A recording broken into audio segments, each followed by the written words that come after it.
Hi ನಮಸ್ಕಾರ ಎಲ್ರಿಗೂ welcome back to Bharati core Kannada vlogs. ಹೇಗಿದ್ದೀರಾ ತಾವೆಲ್ಲ? ಚೆನ್ನಾಗಿದ್ದೀರಾ ಅಂತ ಅಂದ್ಕೊಂಡಿದ್ದೀನಿ. ನಾನು ತುಂಬ ಚೆನ್ನಾಗಿದ್ದೀನಿ. ಇವತ್ತು ನಮ್ಮ ಯಜಮಾನ್ರಿಗೆ ಬಿರಿಯಾನಿ ತಿನ್ನಬೇಕು ಅಂತ ಆಸೆ ಆಗ್ತಾಯಿತ್ತು. ಸೊ ಅದಕ್ಕೋಸ್ಕರನೇ ಬೆಳಗ್ಗೆ ಬಿರಿಯಾನಿಗೆ ಏನೇನು ಸಾಮಾನು ಬೇಕಾಗುತ್ತೋ ಅದೆಲ್ಲನೂ ತಂದು ಕೊಟ್ಟಿದ್ದಾರೆ. ಈಗ ಬೇಗ ಬಿರಿಯಾನಿ ಮಾಡ್ಕೊತ ನಿಮ್ಮ ಜೊತೆ ಕೆಲವು ಮಾತುಗಳನ್ನ ಶೇರ್ ಮಾಡ್ಕೊತೀನಿ. ನಿಮ್ಗೇನಾದರೂ ನನ್ನ ಕಂಟೆಂಟ್ ಇಷ್ಟ ಆದರೆ ಪ್ಲೀಸ್ ಲೈಕ್ ಮಾಡಿ, ನಮ್ಮ ಚಾನಲ್ನ ಸಬ್ಸ್ಕ್ರೈಬ್ ಮಾಡ್ಕೊಂಡಿಲ್ಲ ಅಂತ ಹೇಳಿದ್ರೆ ಪ್ಲೀಸ್ ಸಬ್ಸ್ಕ್ರೈಬ್ ಮಾಡಿ, ಸಪೋರ್ಟ್ ಮಾಡಿ ಅಂತ ರಿಕ್ವೆಸ್ಟ್ ಮಾಡ್ತಾ ಇದ್ದೀನಿ. 100 ಸುಳ್ಳು ಹೇಳಿ ಒಂದು ಮದುವೆ ಮಾಡು, ಹಾಸಿಗೆ ಇದ್ದಷ್ಟು ಕಾಲು ಚಾಚು, ಕೈ ಕೆಸರಾದರೆ ಬಾಯಿ ಮೊಸರು. ಸೊ ಈ ಗಾದೆಗಳನ್ನೆಲ್ಲನೂ ನಾನು ಸ್ಕೂಲ್ ಲೈಫಲ್ಲಿ ಇರೋವಾಗ ಓದಿದ್ದೀನಿ. ಕೈ ಕೆಸರಾದರೆ ಬಾಯಿ ಮೊಸರು ಮತ್ತು ಹಾಸಿಗೆ ಇದ್ದಷ್ಟು ಕಾಲು ಚಾಚು, ಇದರ ಬಗ್ಗೆ ಎಲ್ಲನೂ ಟಿಪ್ಪಣಿ ಬರೆಯೋದಕ್ಕೆ ನಮಗೆ ಕ್ವಶನ್ ಬರ್ತಾಯಿತ್ತು. ಈ ಟಾಪಿಕ್ ಬಗ್ಗೆ ವಿಸ್ತಾರವಾಗಿ ಬರೆಯೋದಕ್ಕೆ ತುಂಬ ಅಂದರೆ ತುಂಬ ಇಷ್ಟ ಆಗ್ತಾಯಿತ್ತು. ಸ್ಪೆಷಲಿ ಕೈ ಕೆಸರಾದರೆ ಬಾಯಿ ಮೊಸರು ನನಗೆ ಫೇವ್ರೆಟ್ ಗಾದೆನೇ ಅಂತ ಹೇಳ್ಬೋದು. ನಮ್ಮ ಟೀಚರ್ ಆ್ಯಕ್ಚುಲಿ ನಮಗೆ ಅಂಡರ್ಸ್ಟ್ಯಾಂಡ್ ಮಾಡಿಸಿದ್ರು ಇದರ ಮೀನಿಂಗ್ ಏನು ಅಂತ ಹೇಳ್ಬಿಟ್ಟು. ಕಷ್ಟಪಟ್ಟರೆ ಸುಖ ಸಿಗೋದು ಅಂತ ಸಿಂಪಲ್ಲಾಗಿ ಅದನ್ನು ಡಿಫೈನ್ ಮಾಡಿದ್ರು. ಅದ್ರ ಬಗ್ಗೆ ನಾನು ಡೀಟೇಲ್ ಆಗಿ ಒಂದು ದೊಡ್ಡ ಪೇಜಲ್ಲಿ ಬರೀತಾ ಇದ್ದೆ. ಚೆನ್ನಾಗಿ ಮಾರ್ಕ್ಸೂ ಸಹ ಬರ್ತಾಯಿತ್ತು. ಮತ್ತು ಹಾಸಿಗೆ ಇದ್ದಷ್ಟು ಕಾಲು ಚಾಚು, ಈ ಗಾದೆ ಮಾತಂತೂ ದಿನನಿತ್ಯ ಮಿಡ್ಲ್ ಕ್ಲಾಸ್ ಫ್ಯಾಮ್ಲಿಗಳಲ್ಲಿ ಪೇರೆಂಟ್ಸೇ ಅವ್ರ ಮಕ್ಕಳಿಗೆ ಒಂದಲ್ಲ ಒಂದು ರೀತಿಯಲ್ಲಿ ಹೇಳ್ತಾನೆ ಇರ್ತಾರೆ ಅಂತಲೇ ಹೇಳ್ಬೋದು. ಬೈಯೋ ರೀತಿಯಲ್ಲಿಯೇ ಇರ್ಬೋದು, ಇಲ್ಲಾಂದರೆ ಅಂಡರ್ಸ್ಟ್ಯಾಂಡ್ ಮಾಡೋ ರೀತಿಯಲ್ಲಿಯೇ ಇರ್ಬೋದು. ನಮ್ಮ ಮನೆಯಲ್ಲೂ ಸಹ ನಮ್ಮ ತಾಯಿ ನಮಗೆ ಇದೇ ಮಾತನ್ನೇ ಅಂದರೆ ಅವ್ರದ್ದೇ ಆದ ರೀತಿಯಲ್ಲಿ ಹೇಳ್ತಾ ಇದ್ರು. ನಾವು ಎಂಗೇಜಲ್ಲಿ ಇರೋವಾಗ ನಮ್ಮ ತಾಯಿನ ಯಾವಾಗ್ಲೂ ಕ್ವಶನ್ಸ್ ಮಾಡ್ತಾ ಇದ್ವಿ. ಏನಪ್ಪ ಅಂತ ಹೇಳಿದ್ರೆ, ನೀವು ಏನು ಮಾಡಿದ್ದೀರ ನಮಗೋಸ್ಕರ? ಬೇರೆಯವ್ರ ತಂದೆ ತಾಯಿ ನೋಡಿ ಎಷ್ಟು ಚೆನ್ನಾಗಿ ಅವ್ರನ್ನ ಓದಿಸ್ತಾ ಇದ್ದಾರೆ, ನೀವು ನಮ್ಮನ್ನೇ ಸರಿಯಾಗಿ ಓದಿಸೂ ಸಹ ಇಲ್ಲ. ಅವ್ರಿಗೆ ನೋಡಿ ಯಾವ ಥರ ಫಂಕ್ಷನ್ಸ್ನ ಮಾಡ್ತಾ ಇದ್ದಾರೆ, ನೀವು ನಮಗೆ ಯಾವ ಥರನೂ ಫಂಕ್ಷನ್ಸ್ ಮಾಡಿಲ್ಲ. ನಿಮಗೆ ಆಸೆನೇ ಇಲ್ಲ ನಮ್ಮ ಬಗ್ಗೆ. ಅವ್ರು ನೋಡಿ ಅವ್ರ ಮಕ್ಕಳಿಗೆ ಎಷ್ಟು ಆಸೆ ಪಡ್ತಾರೆ, ಇದು ಮಾಡಬೇಕು ಅದು ಮಾಡಬೇಕು ಅಂತ ಹೇಳ್ಬಿಟ್ಟು. ಹಂಗೆ ಹಿಂಗೆ ಅಂತಲೂ ನಾವು ನಮ್ಮ ಪೇರೆಂಟ್ಸ್ಗೆ ಕ್ವಶನ್ಸ್ ಮಾಡ್ತಾ ಇದ್ವಿ. ಸ್ಪೆಷಲಿ ನಮ್ಮ ಅಮ್ಮನಿಗೆ ಕ್ವಶನ್ಸ್ ಮಾಡ್ತಾ ಇದ್ವಿ. ಆವಾಗ ನಮ್ಮ ತಾಯಿ ಸಿಂಪಲ್ ವರ್ಡ್ಸಲ್ಲಿ ಹೇಳ್ತಾಯಿದ್ರು, ಅವ್ರಿಗಿರೋ ಸಪೋರ್ಟ್ ಸಿಸ್ಟಮ್ ನನಗಿದ್ದಿದ್ರೆ ನಾನು ಅದಕ್ಕಿಂತ ಹೆಚ್ಚಾಗಿ ಮಾಡ್ತಾಯಿದ್ದೆ. ಅವ್ರಿಗಿರೋ ಆಸ್ತಿ ಪಾಸ್ತಿಗಳು ನನಗೂ ಇದ್ದಿದ್ರೆ ನಾನು ಅದಕ್ಕಿಂತ ಹೆಚ್ಚಾಗಿ ಮಾಡ್ತಾಯಿದ್ದೆ.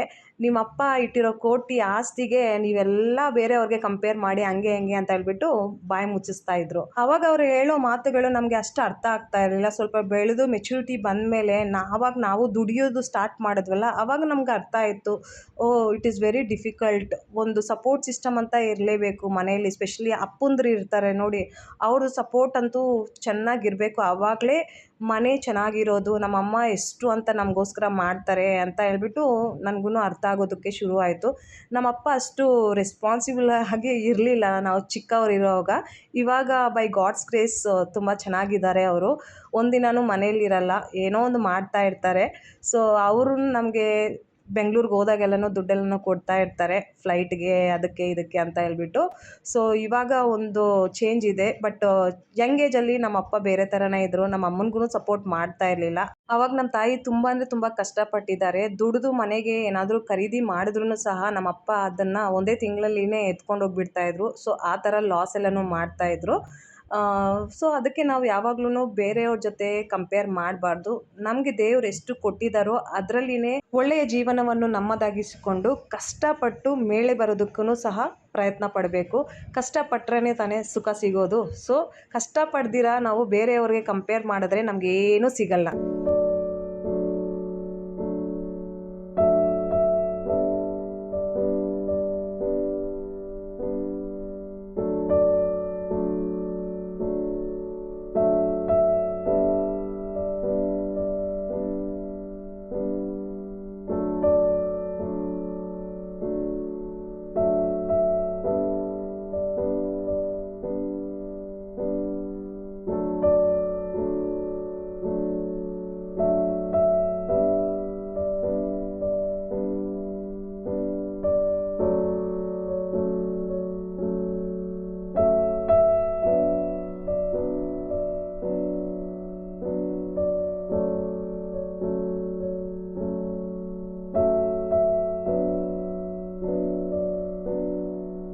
ಮತ್ತು ಇವಾಗ 100 ಸುಳ್ಳು ಹೇಳಿ ಒಂದು ಮದುವೆ ಮಾಡು, ಈ ಗಾದೆ ಬಗ್ಗೆ ನನ್ನ ಅನಿಸಿಕೆ ಏನು, ನಾನು ಇದ್ರ ಬಗ್ಗೆ ಏನು ಥಿಂಕ್ ಮಾಡ್ತೀನಿ, ಅದ್ರ ಬಗ್ಗೆ ಸ್ವಲ್ಪ ಮಾತುಗಳನ್ನು ನಿಮ್ಮ ಜೊತೆ ಶೇರ್ ಮಾಡ್ಕೊತೀನಿ. ಆ್ಯಕ್ಚುಲಿ ಮುಂಚೆಲ್ಲೂ ಈ ಗಾದೆಯಲ್ಲಿ ಇರೋ ಸತ್ಯ ಇದೆ ಅಲ್ಲ, ಅದನ್ನು ತುಂಬ ಜನ ಪಾಲಿಸ್ತಾ ಇದ್ರು.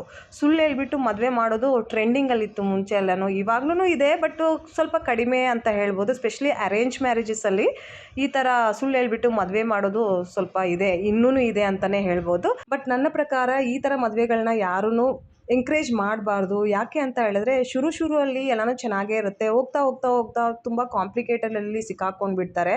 ಕೆಲವರು ತುಂಬ ಲಕ್ಕಿಯಾಗಿರ್ತಾರೆ. ಅವ್ರು ಏನೇ ಸುಳ್ಳು ಹೇಳಿದ್ರು ಯಾರಿಗೂ ಗೊತ್ತಾಗಲ್ಲ.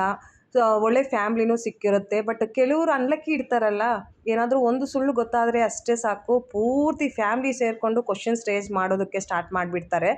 ಆಮೇಲೆ ನಿಮ್ಮ ಅಮ್ಮ ಹೆಂಗೆ, ನಿಮ್ಮ ಅಪ್ಪ ಹೆಂಗೆ, ನಿಮ್ಮ ಅಣ್ಣ ಹೆಂಗೆ, ನೀನು ಹಿಂಗೆ ಬೆಳೆದಿದ್ಯಾ, ಏನಕ್ಕೆ ನಮಗೆ ಸುಳ್ಳು ಹೇಳ್ಬಿಟ್ಟು ಮೋಸ ಮಾಡಿಬಿಟ್ಟು ಮದುವೆ ಮಾಡ್ಕೊಂಡಿದ್ದೀಯಾ ಅಂತ ಹೇಳ್ಬಿಟ್ಟು ನರ್ಕನೇ ತೋರಿಸ್ತಾರೆ. ಲಕ್ಷ ದುಡ್ಡನ್ನು ಇನ್ವೆಸ್ಟ್ ಮಾಡಿಬಿಟ್ಟು ಗ್ರ್ಯಾಂಡಾಗಿ ಮದುವೆ ಮಾಡ್ತಾರೆ. ಬಟ್ ಒಂದು ಸುಳ್ಳಿಂದ ಜೀವನನೇ ನರ್ಕ ಆಗಿಬಿಡುತ್ತೆ. ತುಂಬ ಕಾಂಪ್ಲಿಕೇಶನ್ಸ್ ಆಗಿಬಿಡುತ್ತೆ.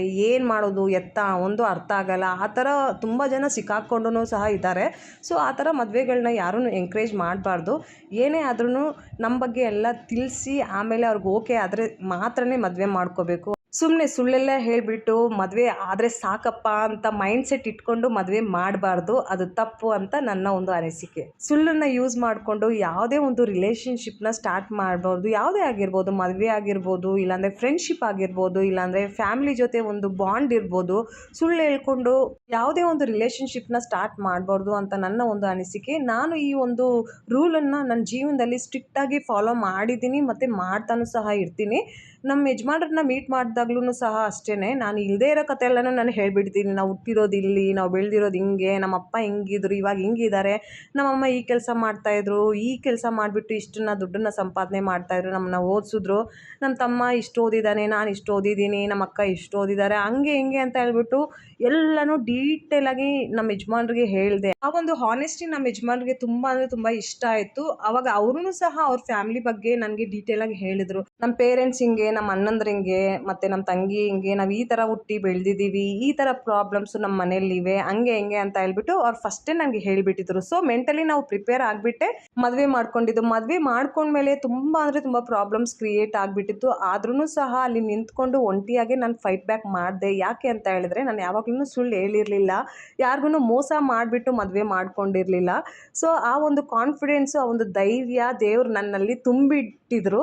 ಸೊ ಅದರಿಂದ ನಾನು ಫೈಟ್ ಬ್ಯಾಕ್ ಮಾಡ್ತಾ ಇದ್ದೆ.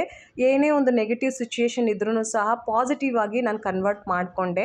ನಮ್ಮ ಯಜಮಾನ್ರ ಜೊತೆ ಇಲ್ಲಿವರೆಗೂ ಸಂಸಾರ ಮಾಡಿಕೊಂಡು ಇದ್ದೀನಿ ಅಂತಲೇ ಹೇಳ್ಬೋದು.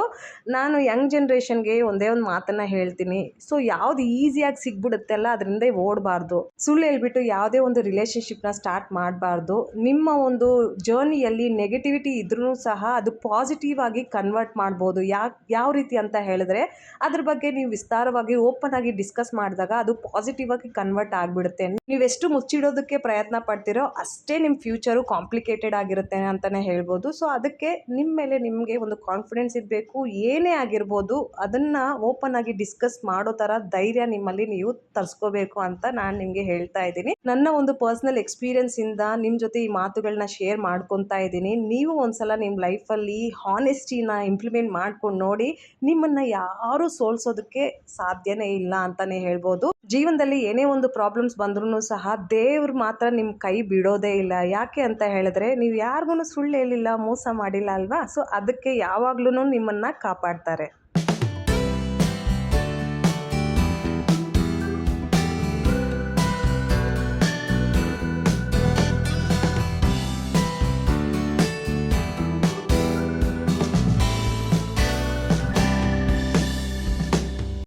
ನಾವೇನಾದರೂ ಅಕಸ್ಮಾತಾಗಿ ಸುಳ್ಳು ಹೇಳಿದ್ರೆ ನಮ್ಮದು ಮೆಂಟಲ್ ಸ್ಥಿತಿ ಯಾವ ಥರ ಇರುತ್ತೆ ಗೊತ್ತಾ? ಒಂದು ಎಕ್ಸಾಂಪಲ್ ಕೊಡ್ತೀನಿ. 2019 ನಾವು ಬಾಡಿಗೆ ಮನೆ ಮಾಡಿದ್ವಿ. ಆ ಮನೆ ಓನರ್ ಬಂದುಬಿಟ್ಟು ಪ್ಯೂರ್ ವೆಜಿಟೇರಿಯನ್ಸ್ ಆಗಿದ್ದರು. ನಮ್ಮ ಯಜಮಾನ್ರು ಮನೆ ಬುಕ್ ಮಾಡೋವಾಗ ಅವ್ರಿಗೆ ಸುಳ್ಳು ಹೇಳ್ಬಿಟ್ಟಿದ್ರು, ನಾವು ವೆಜಿಟೇರಿಯನ್ಸು, ನಾನ್ ವೆಜ್ ತಿನ್ನಲ್ಲ ಅಂತ ಹೇಳ್ಬಿಟ್ಟು. ಅದಕ್ಕೆ ಅಂತ ಹೇಳ್ಬಿಟ್ಟು ಅವರು ನಮಗೆ ಬಾಡಿಗೆ ಮನೆ ಕೊಟ್ಟರು. ಮನೆಗೆ ಹೋಗ್ಬಿಟ್ಟು ಸೆಟಲ್ ಆದ್ವಿ. 3 ತಿಂಗಳು ಕಾಲ ಕಳೀತು. ಇನ್ ಬಿಟ್ವೀನು ನಮಗೆ ಯಾವಾಗ ನಾನ್ ವೆಜ್ ತಿನ್ಬೇಕು ಅನ್ಸಿದ್ರು ಸಹ ನಾವು ಆಚೆ ಹೋಗ್ಬಿಟ್ಟು ತಿಂತಾ ಇದ್ವಿ. ಆಮೇಲೆ ಎಷ್ಟು ಅಂತ ಆಚೆ ತಿನ್ನೋದು ಅನ್ಹೆಲ್ದಿ ಅಂತ ಹೇಳ್ಬಿಟ್ಟು ಮನೇಲೆ ಮಾಡ್ಕೊಂಡ್ಬಿಡೋಣ, ಯಾರಿಗೂ ಗೊತ್ತಾಗಲ್ಲ ಅಂತ ಹೇಳ್ಬಿಟ್ಟು ನಮ್ಮ ಯಜಮಾನ್ರು ಚಿಕನ್ ತರೋದನ್ನ ಶುರು ಮಾಡಿದ್ರು. ಆ ಚಿಕನ್ ಮಾಡೋದಕ್ಕಿಂತ ಮುಂಚೆ ನಮ್ಮ ಯಜಮಾನ್ರು ಏನೇನು ಪ್ರಿಕಾಷನ್ಸ್ನ ತಗೊತಾ ಇದ್ರು ಗೊತ್ತಾ? ಬಾಗ್ಲೆಲ್ಲ ಮುಚ್ಚಿಬಿಡ್ತಾ ಇದ್ರು, ವಿಂಡೋಸ್ನು ಸಹ ಮುಚ್ಚಿಬಿಡ್ತಾ ಇದ್ರು, ಮನೆಯಲ್ಲಿ ರೂಮ್ ಫ್ರೆಶ್ನರ್ಸ್ನ ಸ್ಪ್ರೇ ಮಾಡಿಬಿಡ್ತಾ ಇದ್ರು, ಮತ್ತೆ ಅಗರಬತ್ತಿನೂ ಸಹ ಅಣಿಸ್ಬಿಡ್ತಾ ಇದ್ರು. ಓನರ್ವರೆಗೂ ಆ ಚಿಕನ್ ಸ್ಮೆಲ್ಲು ಹೋಗಬಾರ್ದು ಅಂತ ಹೇಳ್ಬಿಟ್ಟು ಈ ಥರ ಪ್ರಿಕಾಷನ್ಸ್ನೆಲ್ಲನೂ ತಗೊತಾ ಇದ್ರು. ಆವಾಗ ನನಗೆ ತುಂಬ ಅಂದರೆ ತುಂಬ ಕೋಪ ಬರ್ತಾ ಇತ್ತು. ನಾನು ಜಗಳ ಮಾಡ್ತಾ ಇದ್ದೆ, ಈ ಥರ ಎಲ್ಲ ಏನಕ್ಕೆ, ಅವ್ರಿಗೇನಕ್ಕೆ ಸುಳ್ಳು ಹೇಳಿದ್ದು ಅಂತ ಹೇಳ್ಬಿಟ್ಟು. ನಾನು ಫಸ್ಟ್ ಮನೆಗೆ ಬಂದಾಗೆ ನಾನು ಜಗಳ ಮಾಡಿದೆ. ಅವಾಗ ಅವ್ರು ಹೇಳಿದ್ರು, ನೀನು ಬಾಯಿ ಬಿಡಬೇಡ, ನಾನು ಆಲ್ರೆಡಿ ಹೇಳಿಬಿಟ್ಟಿದ್ದೀನಿ, ಅದ್ರ ಬಾಯಿ ಬಿಟ್ಟು ನೋಡು ನಾನು ಏನು ಮಾಡ್ತೀನಿ ಅಂತ ನನಗೆ ಫಸ್ಟೇ ವಾರ್ನಿಂಗ್ ಕೊಟ್ಬಿಟ್ಟಿದ್ರು. ಅದಕ್ಕೆ ನಾನು ಸುಮ್ಮನೆ ಇದ್ದೆ. ಇಲ್ಲಾಂದರೆ ನನ್ನ ಮನಸ್ಸಲ್ಲಿ ಏನು ಮುಚ್ಚಿಡೋಕ್ಕೆ ಸಾಧ್ಯನೇ ಇಲ್ಲ. ಅದಕ್ಕೆ ಅಂತ ಹೇಳ್ಬಿಟ್ಟು ನನ್ನ ಓನರ್ ಹತ್ರನೂ ಸರಿಯಾಗಿ ಮಾತಾಡ್ತಾ ಇರಲಿಲ್ಲ. ಹೋಗೋವಾಗ ಬರೋವಾಗ ನಮಸ್ತೆ ಬಾಬಿ ಕೇಸು ಅಷ್ಟರಲ್ಲೇ ಇಟ್ಕೊಂಡಿದ್ದೆ. ಏನಾದರೂ ನಾನು ಅವ್ರ ಹತ್ರ ಸ್ವಲ್ಪ ಫ್ರೆಂಡ್ಲಿಯಾಗಿ ಮಾತಾಡೋದು ಶುರು ಮಾಡಿಬಿಟ್ಟಿದ್ರೆ ನಾನು ಫಸ್ಟೇ ಅವ್ರಿಗೆಲ್ಲನೂ ಹೇಳಿಬಿಡ್ತಾ ಇದ್ದೆ, ಈ ಥರ ನಾವು ನಾನ್ ವೆಜಿಟೇರಿಯನ್ಸು ಮನೆಯಲ್ಲಿ ಮಾಡ್ಕೊಂಡು ತಿಂತೀವಿ, ನಮ್ಮ ಯಜಮಾನ್ರು ಸುಳ್ಳು ಹೇಳಿದ್ದಾರೆ ಅಂತ ಹೇಳಿಬಿಟ್ಟು. ಸೊ ಅದಕ್ಕೆ ಯಜಮಾನ್ರು ಫಸ್ಟೇ ನನಗೆ ವಾರ್ನಿಂಗ್ ಕೊಟ್ಬಿಟ್ಟಿದ್ರು, ಏನಾದರೂ ಬಾಯಿ ಬಿಟ್ಟು ನೋಡು ಅಂತ ಹೇಳಿಬಿಟ್ಟು. ಸೊ 1 ವರ್ಷ ಅದೇ ರೀತಿ ಕಳೀತು. 1 ವರ್ಷ ಆದಮೇಲೆ ನಾನೇ ಓನರ್ ಹತ್ರ ಕುತ್ಕೊಂಡು ಮಾತಾಡಿದೆ. ನಾವು ಈ ಥರ ನಾನ್ ವೆಜ್ ತಿಂತೀವಿ, ವಾರಕ್ಕೊಂದ್ಸಲನೇ ತಿನ್ನೋದು, ಮನೆಯೆಲ್ಲನೂ ನಾನು ಕ್ಲೀನಾಗಿ ಇಟ್ಕೊತೀನಿ. ಅವ್ರು ನೋಡಿದ್ದಾರೆ ಆ್ಯಕ್ಚುಲಿ ನಾವು ಯಾವ ಥರ ಇಟ್ಕೊತೀವಿ ಎತ್ತ ಅಂತ ಹೇಳ್ಬಿಟ್ಟು. ಸೊ ಅದಕ್ಕೇನೋ ಅವ್ರು ಏನೂ ಅನ್ನಲಿಲ್ಲ.